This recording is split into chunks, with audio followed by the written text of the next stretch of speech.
Southern Lebanon, the 1990s. An Israeli patrol rolls through hostile territory in a low, squat armored vehicle with no turret, no visible gun barrel, nothing that looks like a weapon at all. Hezbollah fighters watching from the hills know exactly what this vehicle used to be. They fought against tanks just like it a generation earlier, except this one isn't aimed at them from the front anymore. It's carrying Israeli infantry inside a hull that used to belong to their own side. Its name was the Achsarit, Hebrew for cruel woman, and it was built from the captured wreckage of the very tanks Israel had defeated in previous wars. But here's the question worth holding on to. Why would any army choose to rebuild its enemy's old tank instead of designing something new from scratch? The answer is not about money. It's about something almost nobody expects. To understand the Achsarit, you need 1973.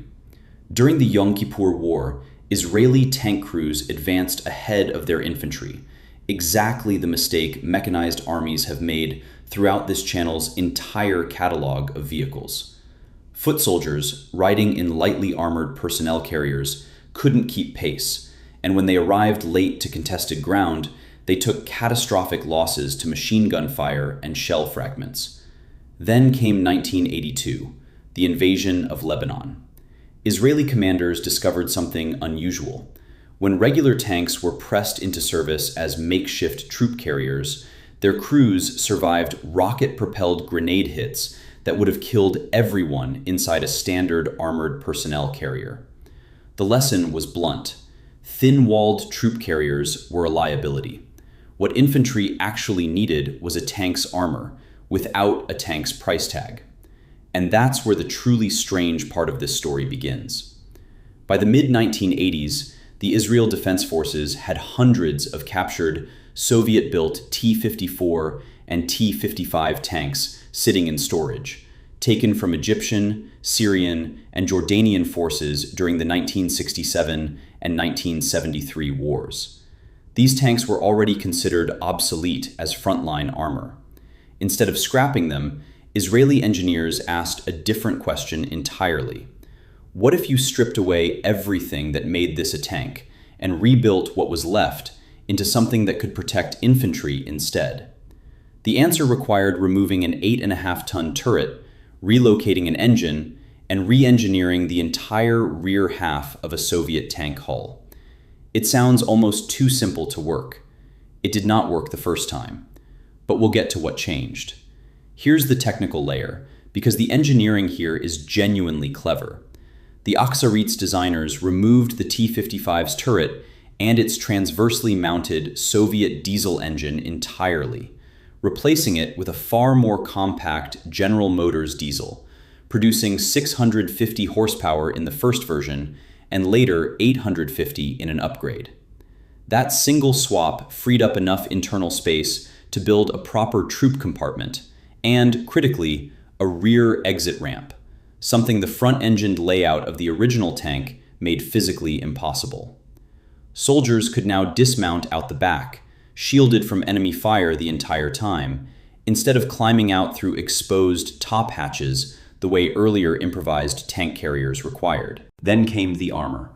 Engineers bolted on roughly 14 tons of additional composite and reactive plating on top of the original 36-ton hull, bringing total combat weight to around 44 tons. For comparison, that's heavier than most main battle tanks of the era, mounted on a vehicle carrying no cannon at all.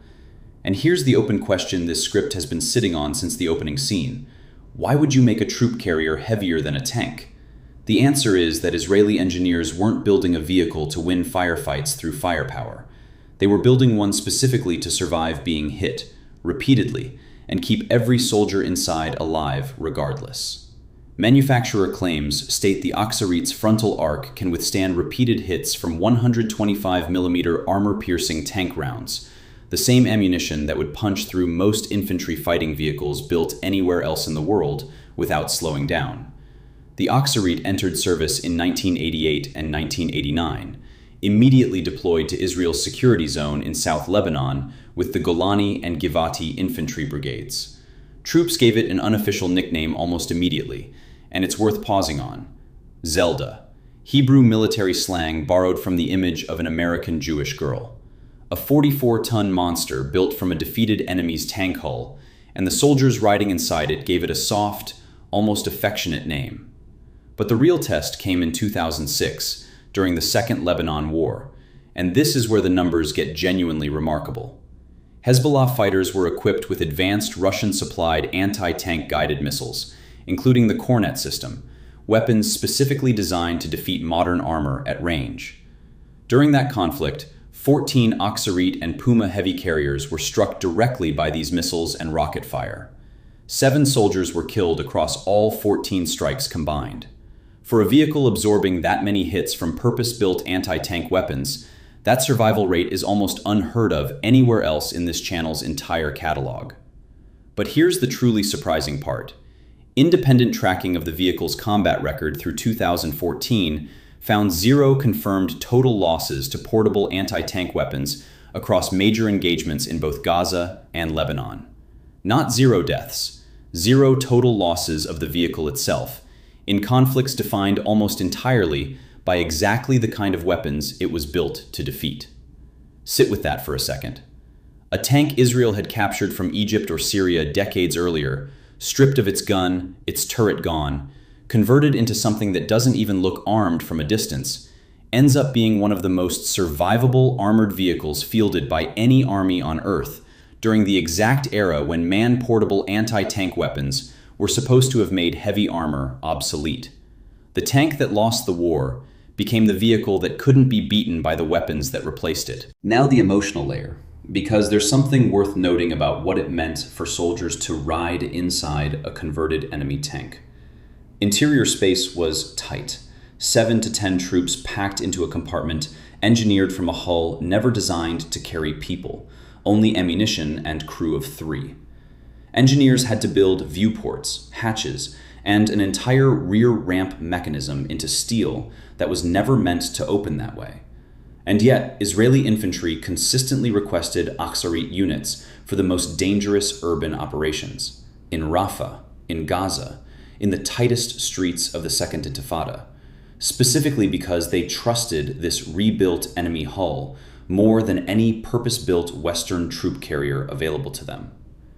If stories about weapons rebuilt from a defeated enemy's own equipment are exactly what you come to this channel for, subscribe now, because there's another vehicle in this catalog built from precisely that same twisted logic, and it's queued up next.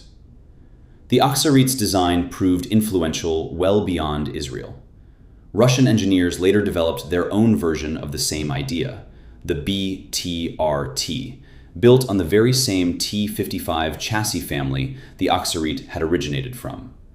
Serbian engineers built something similar, the VIU-55 Munja. The concept of converting obsolete main battle tanks into heavy troop carriers, rather than building new, lightweight vehicles from scratch, became a recognized category of armored vehicle design directly because of what Israeli engineers proved with captured Egyptian and Syrian hulls in the late 1980s. Between 1988 and roughly 2011, close to 500 captured T-54 and T-55 hulls went through some stage of this conversion process, with somewhere around 300 completed as full Aksarit units. More than 100 remain in active Israeli service today, still built on the bones of tanks captured over 50 years ago. The vehicle's story is not finished, and not every chapter of it is a triumph. On October 7, 2023, several Aksarit units stationed near Nahal Oz were overrun during the Hamas incursion into Israeli territory that day, among the vehicles caught in the opening hours of an attack that Israeli forces were not positioned to prevent. Even a vehicle built to survive anti-tank missiles has limits when the nature of an attack changes entirely. If you want to keep following this channel's stories about vehicles built from captured enemy equipment and repurposed against the very side that once fielded them, hit subscribe, because this thread runs deeper than just one war. So here is the final shape of this story. The Aksarit was never designed to be elegant. It carries no gun. From most angles, it barely looks armed. It began its existence as a Soviet-built tank fighting for a different flag entirely, defeated, captured, and left in storage as scrap. And it ended up becoming one of the most survivable armored vehicles fielded anywhere in the world, precisely because engineers stopped asking how to build something new and instead asked what was already sitting in a scrapyard that nobody had thought to use. Under 14 tons of added armor, a defeated enemy's own tank, rebuilt to protect the soldiers who had once fought against it. If you want more stories like this one, the subscribe button is right below, and the next forgotten machine is already waiting.